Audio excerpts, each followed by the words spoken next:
Shaddad বিন আউস থেকে হাদিসটি বর্ণিত। রাসূল সাল্লাল্লাহু আলাইহি ওয়াসাল্লাম বলেছেন, আল কাইয়িসু মান দানা নাফসা, চালাক বুদ্ধিমান ওই ব্যক্তি মান দানা নাফসা, যে নিজেকে নিজে সমালোচনা করে, নিজেকে নিজে মুহাসাবাতুন নফস, যেটা নিজের আলোচনা, নিজের সমালোচনা, নিজের হিসাব নিজে করে।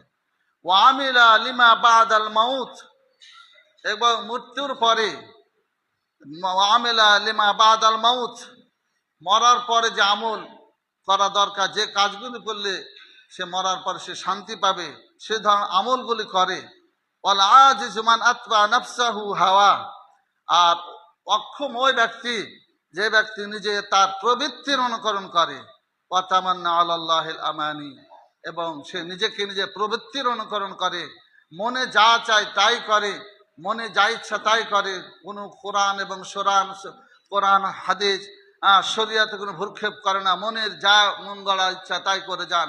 আর ওয়া তামান্না আলাল্লাহিল আমানি, আর বড় বড় আশা আছে যে আল্লাহ আমাকে দিবে, আমি করবো, আল্লাহর কাছে আশা করে। কিন্তু আপনাকে আমাকে ভালো কাজ করার পরে কি করতে হবে?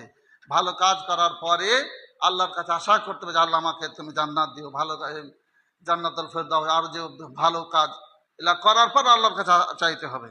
তাহলে হাদিস থেকে বোঝা গেল যে আল কাইয়িসু মান দানা নাফসা, জ্ঞানী ওই ব্যক্তি, চালাক ওই ব্যক্তি, বুদ্ধিমান ওই ব্যক্তি, যে ব্যক্তি কি করবে? মুহাসাবাতুন নফস, নিজেকে নিজে সমালোচনা করবে, এবং মৃত্যুর পরে সে যেন শান্তিতে থাকতে পারে, পরকালে যেন শান্তিতে থাকতে পারে, তাহলে ওই আমলগুলি সে দুনিয়াতেই করবে।